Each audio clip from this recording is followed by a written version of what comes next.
Bismillahirrahmanirrahim. Alhamdulillah awake masih diberi nikmat, mugi-mugi saged ngaji istiqomah manfaat barokah fid dini wad dunya wal akhirah. Bismillahirrahmanirrahim. Qauluhu wa man aslama qoblal asri ukhriza maluhu. Nah, ini ada pembahasan melanjutkan pembahasan yang kemarin tentang ketika orang Islam yang berperang melawan orang kafir zaman dulu, itu nantinya yang kalah itu diboyong. Nah, status boyongan ini apakah kita lepas begitu saja atau kita jadikan budak atau bagaimana? Nah, qauluhu wa man aslama. Wa man utawi sapane wong aslama iku lamun manjing Islam sapa man. Manjing Islam mau qoblal asri ing dalam sedurunge den boyong.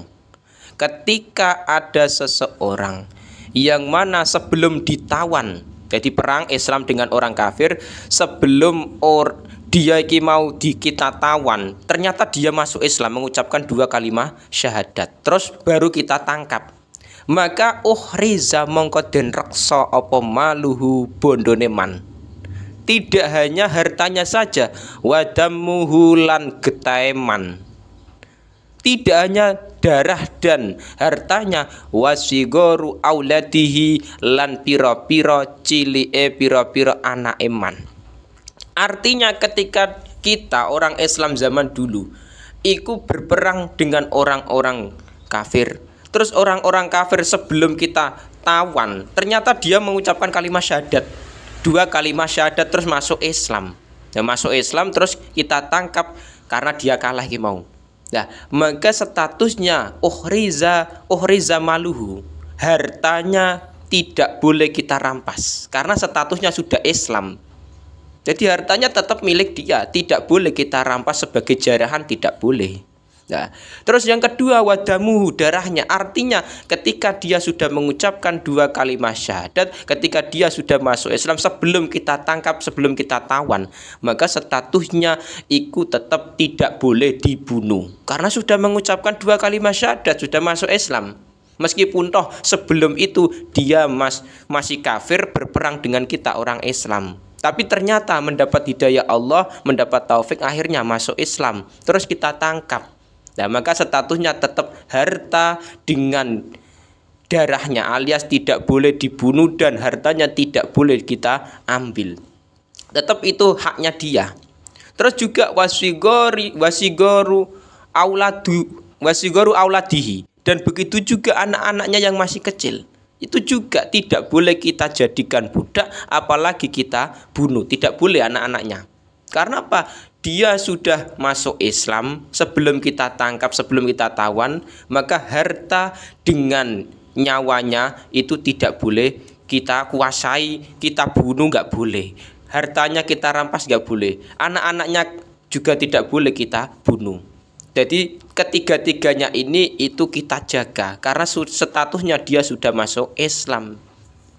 Beda ketika nantinya kita tawan, dia kalah terus kita tawan, malah ternyata dia masuk Islam, beda lagi kasusnya.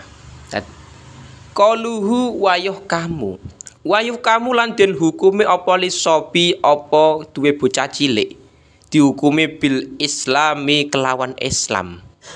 Ketika ada anak kecil yang di situ dalam peperangan ternyata statusnya ini kita jadikan Islam atau tidak.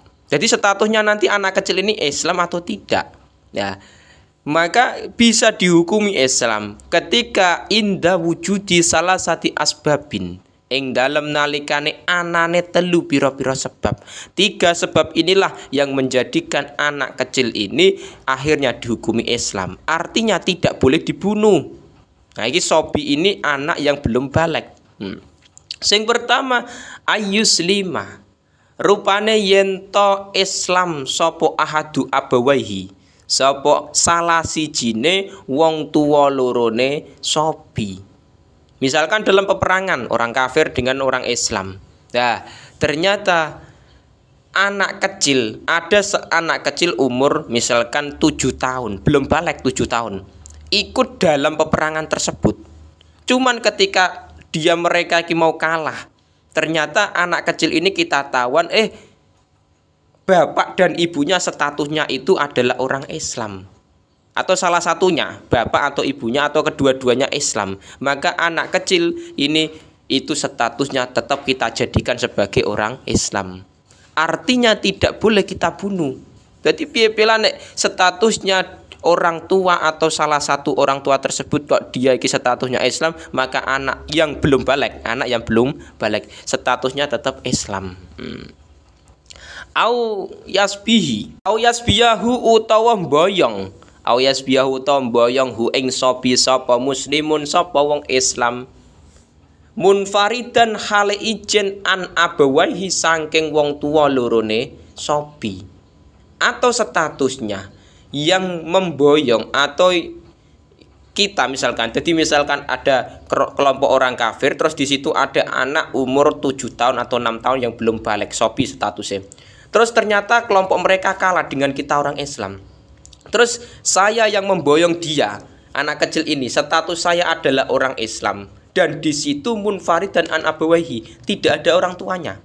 Orang tuanya sudah mati semua kemarin, terus ini anak ikut perang dengan orang-orang kafir, statusnya nanti dihukumi Islam ketika saya yang memboyong anak kecil ini adalah orang yang Islam.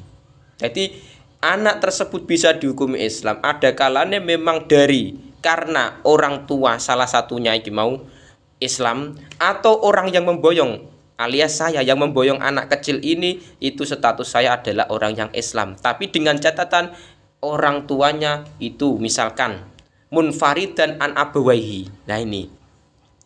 Yang ketiga, au yujadu utawa den temu sapa asobiyu bocah cilik. Den temu bocah cilik mau laki ton hale dadi anak temuan. Fi daril islami ing dalem omahe Islam.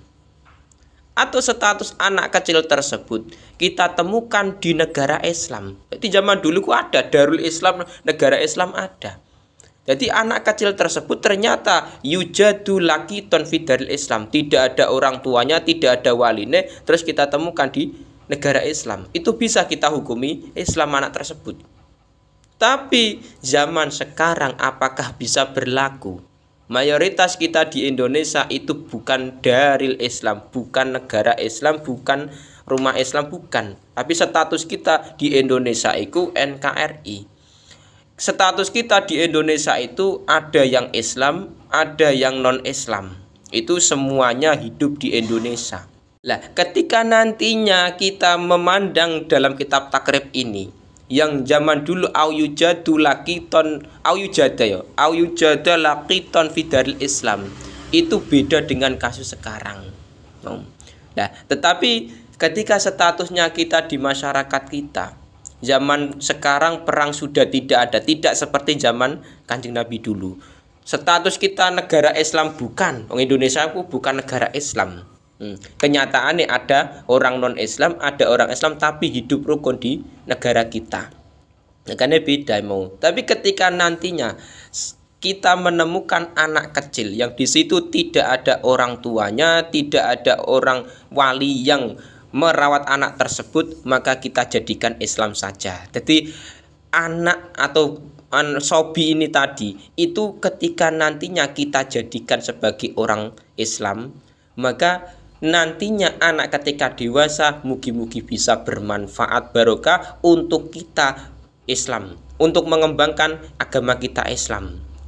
Kita kan nggak tahu suatu saat anak-anak ini akan menjadi orang hebat, orang yang memajukan Islam kita juga nggak tahu. Yang penting ketika ada anak, kita berusaha jadikan anak tersebut sebagai orang Islam.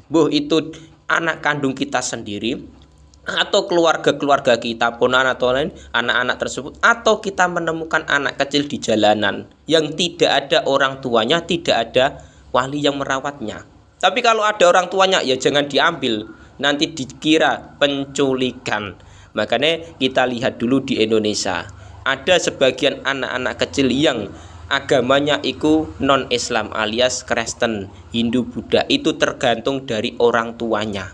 Ada yang statusnya Islam seperti kita, kecil lahir dalam keadaan Islam karena orang tua kita adalah orang Islam. Makanya bersyukurlah kita dijadikan Allah, ditakdirkan Allah sebagai orang-orang Islam dan bisa mengaji kitab-kitab ulama yaitu kitab takrib. Alhamdulillah. Mugi-mugi bermanfaat barokah fid dini wad dunya wal akhirah.